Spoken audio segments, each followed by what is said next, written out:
واليتامى والمساكين وابن السبيل كي لا يكون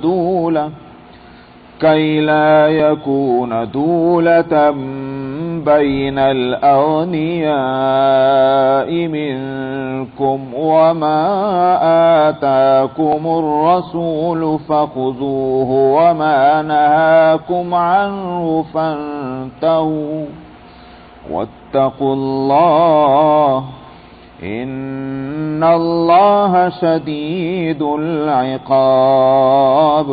صدق الله العظيم।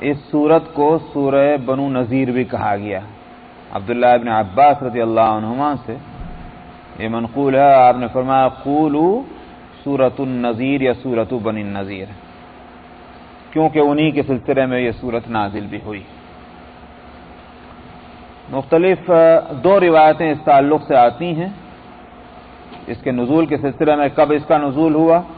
عروہ ابن زبیر رضی اللہ عنہ کی روایت کے مطابق تو غزوہ بدر کے بعد اس کا نزول ہوا، اور مورخین کے اور دوسرے مفسرین کے روایت کے مطابق یہ سن 4 ہجری میں اس کا نزول ہوا ہے، کیونکہ بئر معونہ کا ایک واقعہ ہوا تھا اور اس کے بعد یہ قصہ پیش آیا بنو نذیر کا، جس پر یہ سورت نازل ہوئی، اور بئر معونہ کا واقعہ غزوہ احد کے بعد ہونا متفق علیہ ہے۔ بئر معونہ کا واقعہ کیا ہے انشاءاللہ اس کو بھی بتاؤں گا میں درمیان میں۔ تو حاصل یہ ہے کہ زیادہ ترجیح مورخین کے نزدیک اور مفسرین کے نزدیک اس کو ہے کہ یہ سن 4 ہجری میں اس سورت کا نزول ہوا ہے۔ میں نے بتایا کہ یہ یہودیوں کے قبیلے سے اس کا تعلق ہے اس سورت کے مضامین کا۔ تو ربط اس سورت کا پچھلی سورت سے یہ ہے سورہ المجادلہ سے، کہ سورہ المجادلہ میں 2 آیتیں آئی ہیں، مضمون ایک ہی ہے، جہاں سے پچھلی سورت کا تیسرا رکوع شروع ہو رہا ہے۔ الم تر الی الذین، یعنی صفحہ 1516 پر آیت نمبر 14، الم تر الی الذین تولوا قوما غضب اللہ علیہم، کیا آپ نے نہیں دیکھا ان لوگوں کو کہ جنہوں نے دل سے دوست بنایا ہوا ہے ایک ایسی قوم کو جس پر اللہ کا غضب نازل ہوا۔ میں نے بتلایا تھا کہ یہ آیت نازل ہوئی ہے منافقین کے تعلق سے، کہ منافقین جو ہیں کہتے تو اپنے آپ کو ہیں کہ مسلمان ہیں، مومن ہیں، لیکن ان کے دل سے لگاؤ اور تعلق ان کا یہودیوں سے تھا۔ اس پر اللہ سبحانہ و تعالی نے ملامت کی ہے ان پر۔ پھر اسی مضمون کو آگے صفحہ نمبر 1518 میں آیت نمبر 22، جو صفحے کی پہلی آیت ہے، لا تجد قوما یؤمنون باللہ والیوم الآخر یوادون من حاد اللہ، آپ کسی ایسی قوم کو نہ پائیں گے کہ جس کا ایمان اللہ اور یوم آخرت پر ہو، اور اس کے بعد بھی پھر وہ ایسے لوگوں سے دلی دوستی رکھیں کہ جو اللہ اور اس کے رسول کے مد مقابل ہیں۔ یہ مضمون بھی آیا۔ تو معلوم ہوا کہ ساری ملامت یہ ہو رہی ہے کہ یہودیوں سے دلی دوستی نہیں ہونی چاہیے تھی کہ جو منافقین نے کی ہوئی تھی۔ اب اس صورت میں یہودیوں کی، اگرچہ وہ ایک ہی قبیلہ ہے یہودیوں کا، لیکن اس قبیلے کی جو حرکات جس نے ان کو اس انجام تک پہنچایا، جس انجام کا ذکر اس صورت میں آ رہا ہے، تو بتلانا یہ ہے کہ جس قوم سے ہم دل سے دوستی رکھنے کو منع کرتے ہیں اس قوم کے احوال یہ ہیں، وہ دوستی کے قابل ہو ہی نہیں سکتے۔ یہ ہے ربط اس صورت کا پچھلے صورت سے، کہ پچھلی صورت میں یہودیوں سے دل کی دوستی سے روکا گیا، یہاں اس صورت میں یہودیوں کے ان کا نیچر، ان کی فطرت، ان کے عادات، ان کے اخلاق، ان کے معاملات کیسے ہیں اس کو بتلایا جا رہا ہے۔ جہاں تک اس واقعے کا تعلق ہے جس پر یہ صورت نازل ہوئی، قبل اس کے کو اس کو ہم بتلائیں، سب سے پہلے تو ان واقعات کے اسباب پر نظر پڑنی چاہیے کہ وہ اسباب کیا پیش آئے کہ یہ واقعہ ہوا۔ اور اسباب سے پہلے بھی دراصل یہودی قوم جو ہے اس کا مزاج اور اس کی سرشت کیا ہے اس کو بھی سمجھ لینا چاہیے تاریخ کی روشنی میں، تاکہ یہ معلوم ہو کہ یہ اسباب جو ہیں دراصل ان کی عادت اور اخلاق سے جڑے ہوئے ہیں، اور پھر اسباب کا یہ نتیجہ ہوا جو واقعہ پیش آیا، اور واقعے کے نتیجے میں جو انجام ان کو ہوا، یہ ساری چیزیں ایک دوسرے سے کمبائن ہیں، جڑی ہوئی ہیں۔ تو جہاں تک ان کے عادات اور اخلاق کا تعلق ہے، میں نے کہا تاریخ کی روشنی میں اس کو اگر دیکھنا ہے تو یہ دیکھا جائے کہ یہ جو مدینہ منورہ ہے اس میں یہ کب سے آباد ہوئے اور ان کی پوزیشن کیا رہی، اور ان کے جس سے کہ معلوم ہو کہ ان کے عادات و اخلاق اور معاملات کیا رہے۔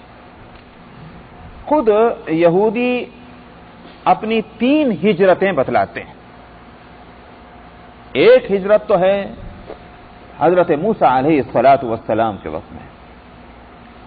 موسیٰ علیہ السلام نے بنی اسرائیل کے یہ واقعہ، یہ تو مجھے بتلانے کی ضرورت نہیں ہے کہ مصر سے حضرت موسیٰ علیہ السلام نکال کر لے گئے تھے بنی اسرائیل کو، اور دریا پار کر کے اور فلسطین کے جنوب میں سینا کے علاقے میں وہاں ٹھہرے ہوئے تھے.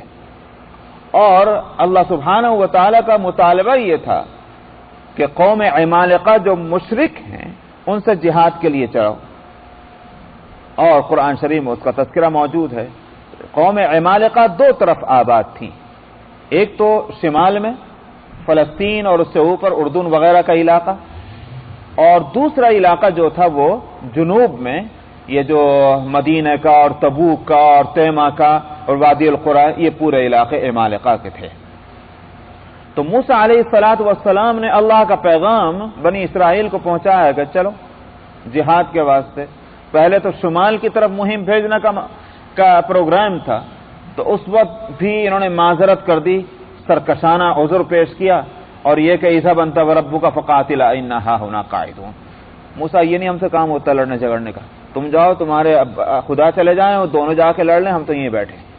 اس پر ان کو سزا ملی تھی، 40 برس تک میدان عتیم میں بھٹکتے پھرے تھے. پھر عقل آئی تو تیار ہوئے. تو یہ تو ایک پہلی مہم تھی. دوسری مہم حضرت موسیٰ علیہ السلام جو خود یہودیوں کی روایت کے مطابق یہ تھی کہ ان کو جنوب کے علاقے میں بھیجا کہ جاؤ وہاں سے عمالقہ کو نکالو. چنانچہ یہودیوں کا کچھ حصہ ادھر آیا اور اس علاقے سے عمالقہ کو، جس میں یہ مدینہ منورہ کی بستی جو اس زمانے میں یثرب کہلاتی تھی، مدینہ کا نام تو بدلا یہ ہوا ہے نبی کریم صلی اللہ علیہ وسلم کے تشریف لانے کے بعد، اس کا نام بدل دیا گیا، ورنہ آپ کے تشریف لانے سے پہلے اس کا نام تھا یثرب، اور قرآن شریف میں بھی یثرب کا لفظ موجود ہے اس کا نام. تو بہرحال یہ کہ یثرب کے طرف آئے اور انہوں نے وہاں سے عمالقہ کے ساتھ جہاد کر کے ان کو وہاں نکالا، قتل کیا ان کو، مشرکین کو. لیکن ان کا جو امیر اور حاکم تھا اس کا بیٹا نوجوان خوبصورت بہت اچھا لگتا تھا، اس کو چھوڑ دیا، اس کو نہیں مارا اور اس کو پکڑ کر اپنے ساتھ لے گیا. وہاں پہنچے تو موسیٰ علیہ السلام کا تو انتقال ہو چکا تھا، لیکن جو ان کے جانشین تھے اور اولو الامر تھے انہوں نے اس بات پر تان کیا کہ تم نے نبی کے حکم کی خلاف ورزی کی ہے کہ سب کو مارا اور ایک کو چھوڑ دیا، اور شریعت کا منشا اس سے پورا نہیں ہوا، لہذا تم ہم سے خارج، تمہارا حق کا پانی بند، ہم سے بے تعلقی تمہاری، تم نکلو یہاں سے، ہمارے میں شامل نہیں ہو سکتے. آخر یہ لوگ الٹے پاؤں واپس آئے اور اسی علاقے میں یثرب وغیرہ میں یہاں آ کر پھر بس گئے. ایک تو یہ ہجرت ہے ان کی اپنی روایت کے مطابق. اس لحاظ سے یہ ہجرت ہوئی ہے 1200 قبل مسیح میں، 1200 سال پہلے حضرت عیسیٰ علیہ السلام سے. دوسری ہجرت ان کی یہودیوں کی ہوئی ہے 587 قبل مسیح میں، جب بابل کے بادشاہ بخت نصر نے آ کر کے اور یہاں یروشلم کی اینٹ سے اینٹ بجا دی اور بے انتہا قتل و غارت گری کی ان کی، اور یہودیوں کو تتر بتر کر دیا، اور کتنوں کو تو جو ہے 70,000 کے قریب کو جو ہے گرفتار کر کے لے جا کر بابل کے کیمپوں میں لے جا کر ڈال دیا، اور کافی عرصے تک تقریباً 60 70 یا 80 سال تک وہاں غلامی کی زندگی انہوں نے بسر کی ہے. یہ ایک وہ دور ہے ان کا. اس میں بھی ہو سکتا ہے کچھ وہاں سے جن کو تتر بتر کیا، کچھ نکل کر کے اس جنوب کے علاقے میں، چونکہ بالکل ملا ہوا تھا یہ علاقہ، تیمہ، وادی القریٰ اور یثرب، تبوک وغیرہ، یہ جنوب کے علاقے ہیں، کچھ لوگ ادھر آ کر بس گئے.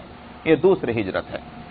تیسری ہجرت ان کی ہے سن 70 عیسوی میں، حضرت عیسیٰ علیہ السلام کے تشریف لانے کے 70 سال کے بعد سن 70 عیسوی میں جب رومیوں نے یہودیوں کا قتل عام کیا ہے یروشلم میں، اور 130 عیسوی میں ان کو وہاں سے نکالا یروشلم سے، پھر دوبارہ تیسری مرتبہ کا یہ نکلنا ہوا، تو یہ دوسری مرتبہ کا یہ قرآن حکیم کے لحاظ سے یہ دوسری مرتبہ ہے. سورہ بنی اسرائیل میں جائیے تو سورہ بنی اسرائیل میں اللہ سبحانہ و تعالیٰ نے 2 مرتبہ نکلنے کو بتلایا.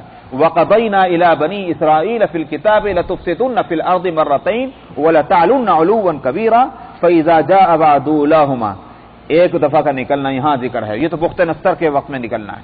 اور فَإِذَا جَاءَ وَعْدُ الْآخِرَةِ، یہ دوسری مرتبہ کا نکلنا جو ہے یہ ہے وہ جو سن 70 عیسوی میں اور 120 عیسوی میں رومیوں نے جو ان کو وہاں سے نکالا تھا مار مار کر کے. تو یہ ان کی تاریخ کے اعتبار سے تیسری ہجرت ہے، اور قرآن نے جو ان کی تاریخ بتلائی اس کے لحاظ سے یہ دوسری ہجرت ہے 120 میں. 120 میں یہ جو قبیلے آئے یہاں اس علاقے میں، ان میں سے 2 قبیلے بہت ممتاز اور مشہور ہیں. ایک کا نام ہے بنو نذیر اور ایک کا نام ہے بنو قریظہ. یہ بنو نذیر اور بنو قریظہ جو ہیں یہ اور اس میں تیسرا ایک اور قبیلہ ہے بنو قینقاع. یہ 3 قبیلے آئے ہیں اور تینوں مدینہ منورہ پر آ کر کے انہوں نے کیا کیا؟ قبضہ جما لیا یہاں یثرب پہ. عمالقہ پہلے سے بستے تھے، ان کو پہلے نکال چکے ہوں گے، کچھ اور رہ گئے تھے، ان کو اب یہاں سے ان پر جا کر کے اپنا انہوں نے سکہ جمایا اور آخر یہاں آ کر بس گئے، اپنا قبضہ کیا انہوں نے. اس کے بعد یہ برابر جو ادھر ادھر کے عرب قبائل سے ان سے سودی لین دین یہ کرتے رہے. جس سود سے اللہ سبحانہ و تعالی نے تورات میں ان کو روکا ہے، جوئے اور سٹے سے. عجیب بات ہے کہ یہ قوم سب سے زیادہ تاریخی لحاظ سے دیکھا جائے تو شروع دن سے اس کاروبار میں مبتلا ہے. تو سود کا لین دین انہوں نے کیا اور عرب قبائل کو سب کو جو ہے وہ فائنینشلی ہر ایک کو اپنے پھندے میں اور اپنے جال میں پھنسا کے رکھ دیا، اور ہر ایک کی گردنیں ان کے سامنے جھکنے لگی، اس لیے کہ پیسے کی مار بڑی زبردست ہوتی، آپ سب حضرات اس کو جانتے ہیں. آخر ایک طرف تو یہ ہوا. آگے چلیے 5ویں صدی میں عیسوی کے غالباً سن 400 تقریباً کون سا واقعہ ہوا ہے، سن 460 یا 70 کے درمیان ہوا ہے. ملک یمن میں ایک سیلاب آیا تھا اور یہ قوم سبا وہاں بستی تھی، جس کا تذکرہ قرآن حکیم میں ہے سورہ سبا کے اندر. لقد کان لسبع فی مسکنہم آیہ جنتان عن یمین و شمال. تو وہاں ایک سیلاب آیا اور تباہی ہوئی. وہاں سے جو قومیں نکلی ہیں تو ان کا رخ بھی ادھر ہی ہوا اس علاقے کی طرف. کچھ تو مکہ مکرمہ کے میں جا کر بس گئے جدہ کے علاقے میں، ان کو تو کہتے ہیں بنو خزاعہ.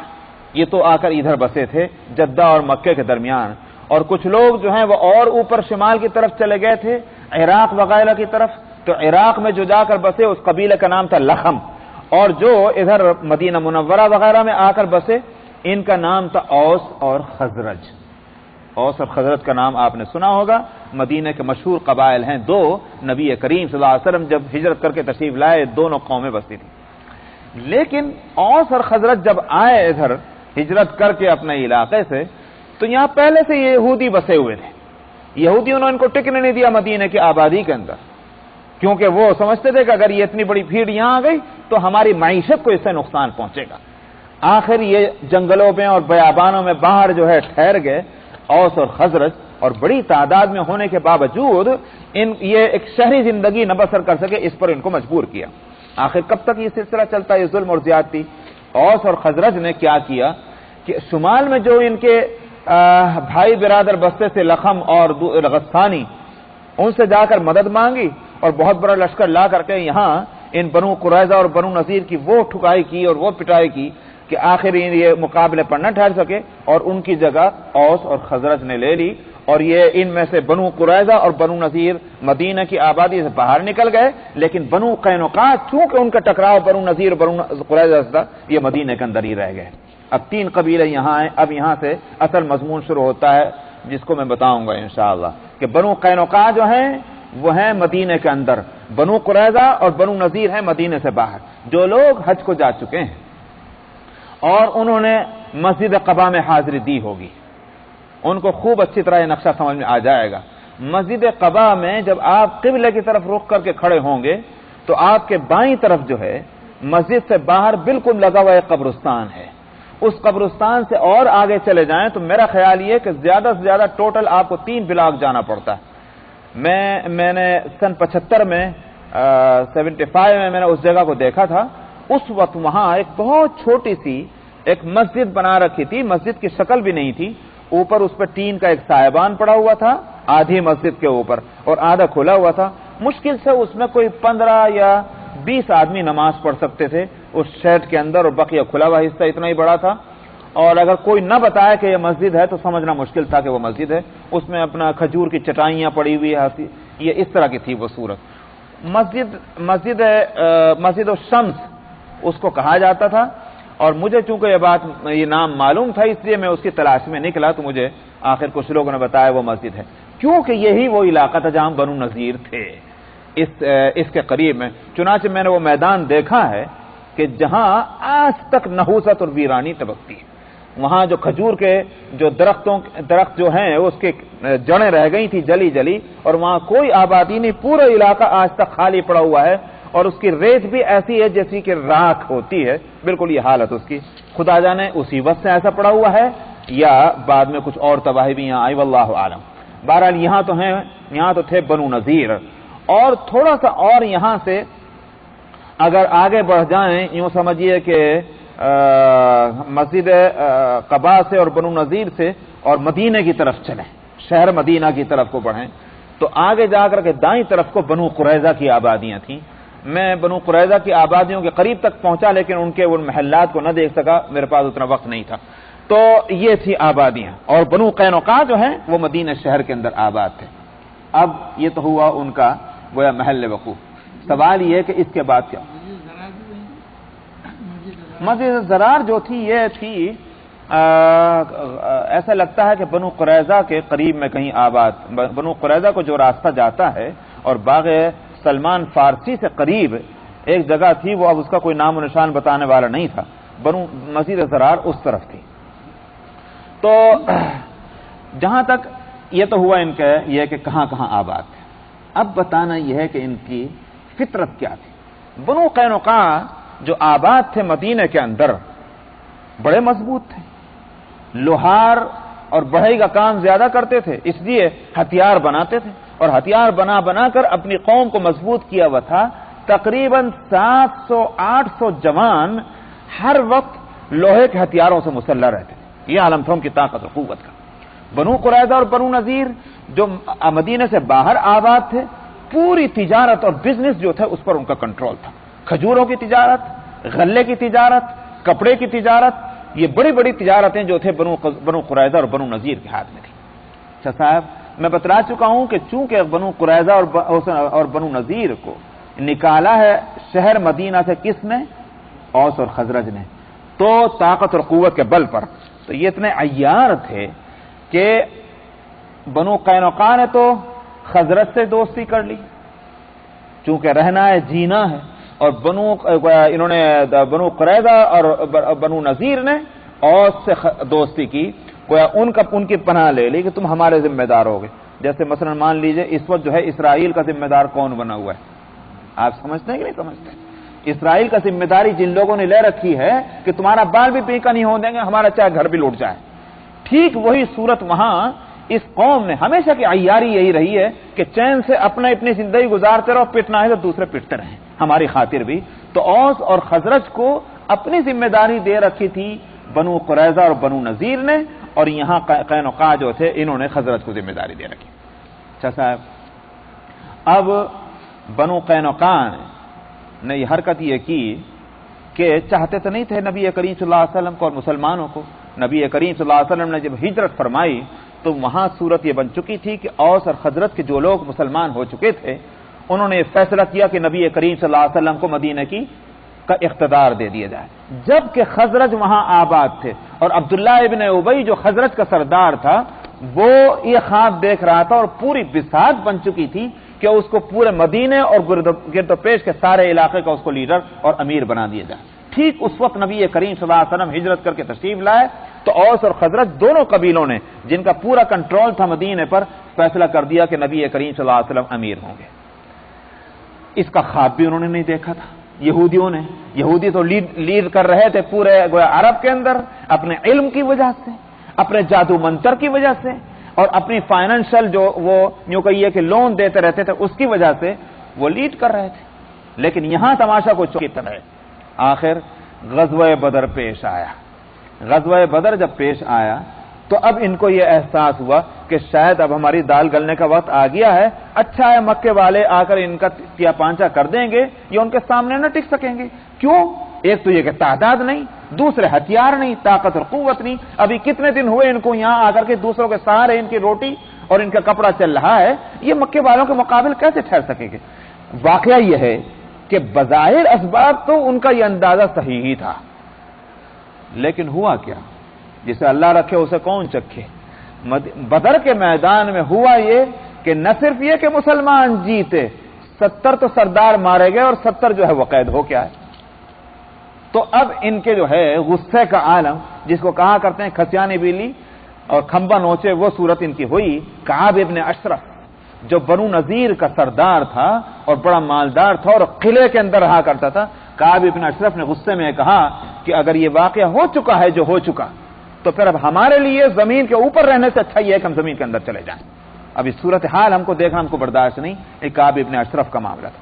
ادھر اس نے فوراً جو ہے اپنے کچھ لوگوں کو ساتھ لے کر مکہ مکرمہ کا سفر کیا اور وہاں جا کر کے مرثیے پڑھ پڑھ کر کے ان کے مقتولین کے اور ان کے خون کو اور جوش دلایا اور گرمایا اور کہا کہ اب فکر مت کرو، جو ہو چکا ہو چکا، اب ایک اور حملہ ہونا چاہیے، ہم اندر سے تمہاری مدد کریں گے، باہر تم آنا حملہ کر کے، اور ان کا بیچ تک نہ چھوڑیں گے ان مسلمانوں کو اور محمد صلی اللہ علیہ وسلم.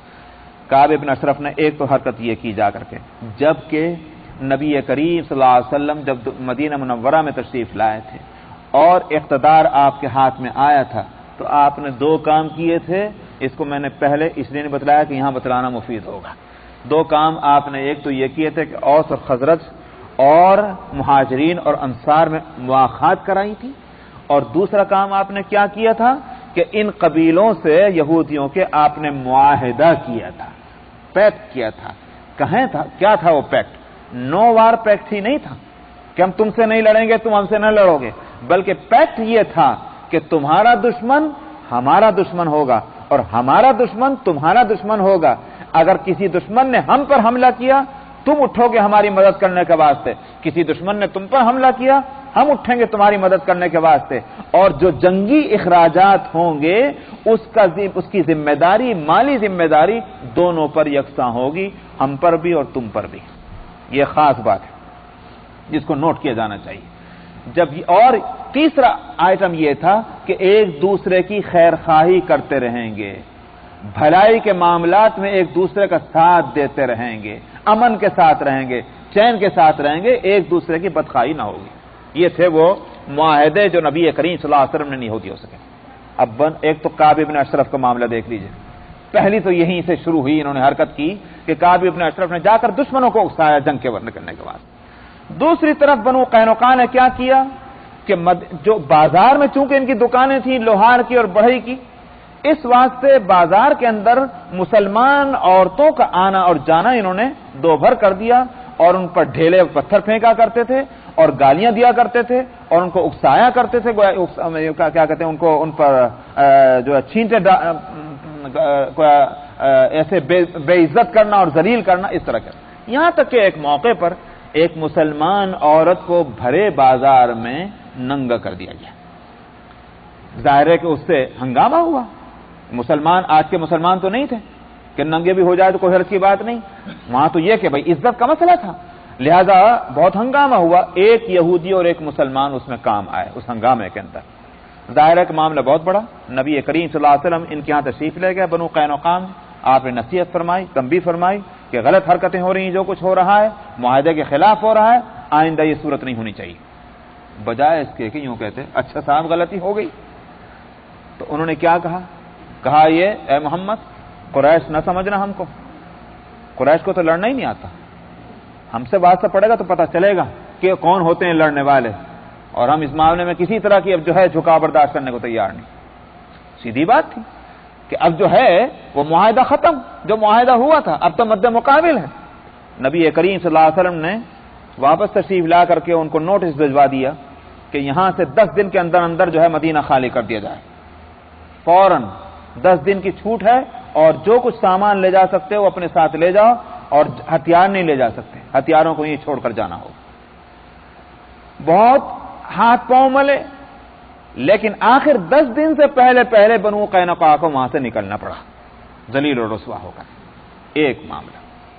دوسرا معاملہ سنیے کہ ایک کچھ لوگ آئے اور آ کر کے نبی کریم صلی اللہ علیہ وسلم سے کہا کہ ہم مسلمان ہوتے ہیں، اور ہمارے ساتھ مسلمان ہونے کے بعد انہوں نے کہا کہ ہمارے ساتھ کچھ مبلغین اور معلمین ہمارے ساتھ بھیج دیجئے تاکہ ہم اپنے قبیلے میں جا کر کے اسلام کی تعلیم اور تبلیغ کا کام ان کے ذریعے سے کرائیں۔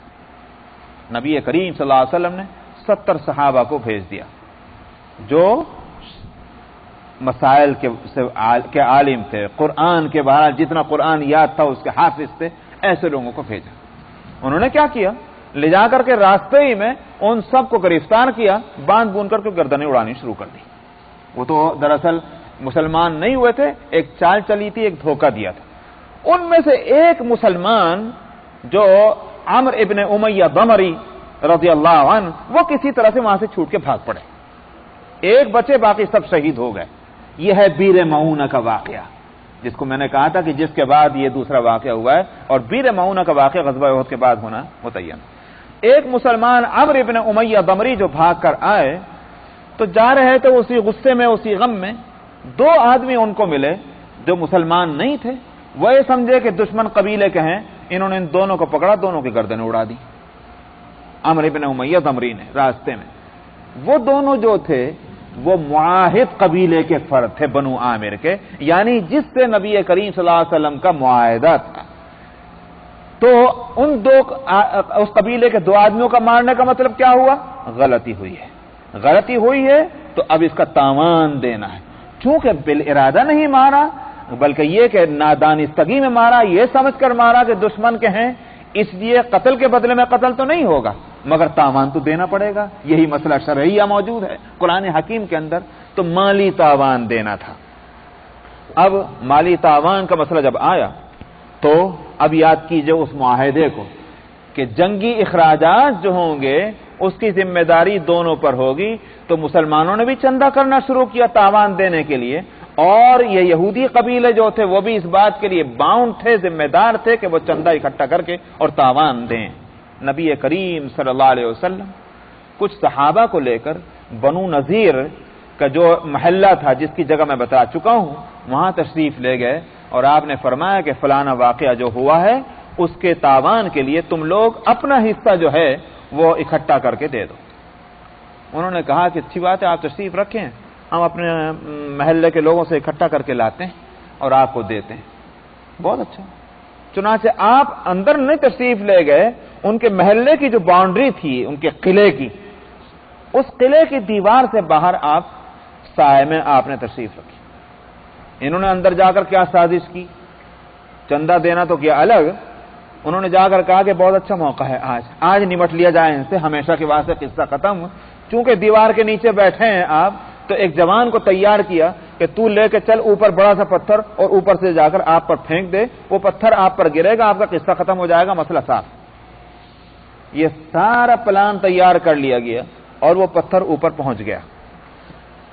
ابھی گرانے کی دیر تھی، جبریل نے آ کر کے ساری صورتحال بتلا دی کہ یا رسول اللہ یہ سب کچھ ہو رہا، آپ یہاں سے ہٹ جائیے۔ چنانچہ آپ وہاں سے ہٹ گئے، مدینے میں تشریف لے آئے، اور اب ان کا جو ہے یوں کہیے کہ ان کی بھی سرکشی انتہا کو پہنچ چکی تھی کہ نہ صرف یہ کہ وعدے کی خلاف ورزی ہو رہی، بلکہ امیر جو ایک قوم کا امیر ہے اس کے خلاف سازش ہو رہی ہے قتل کی، جو کھلی ہوئی غداری ہے۔ چنانچہ نبی کریم صلی اللہ علیہ وسلم نے ان کو بھی نوٹس بھجوا دیا کہ تم لوگ یہاں سے 10 دن کی مہلت دی جاتی ہے، اور 10 دن کے اندر اندر اپنے پورا علاقہ خالی کر کے یہاں سے نکلو۔ اب ان کو پریشانی ہوئی، جب اس کی اطلاع منافقین کو ہوئی اور بنو قریظہ کو بھی ہوئی، تو دونوں نے پیغام بھجوایا، خاص طور پر عبداللہ ابن ابی نے، منافقین کے سردار نے، کہ فکر نہ کرنا، ہم تمہاری مدد کریں گے، ہرگز وہاں سے مت نکلنا۔ اور بنو قریظہ نے بھی کہا مت نکلنا، ہم بھی تمہارا ساتھ دیں گے۔ یوں تو پہلے لڑا کرتے تھے مگر اب اس وقت ساتھ ہو رہے۔ چنانچہ بنو نذیر بھبکے میں آ گئے اور نبی کریم صلی اللہ علیہ وسلم کا جواب بھجوایا کہ ہم نہیں نکلنے والے، جو آپ سے ہو سکتا ہو وہ کر لیجئے۔ چنانچہ نبی کریم صلی اللہ علیہ وسلم نے ان کا محاصرہ کر لیا، ان کے پورے علاقے کا گھیراؤ کر لیا اور فوج کشی کی آپ نے۔ یہ ہے وہ واقعہ۔ اب اس کے بعد کیا ہوا انشاءاللہ اس کو آگے بتلاتے ہیں۔ ایک آیت کا ترجمہ پڑھ لیجئے۔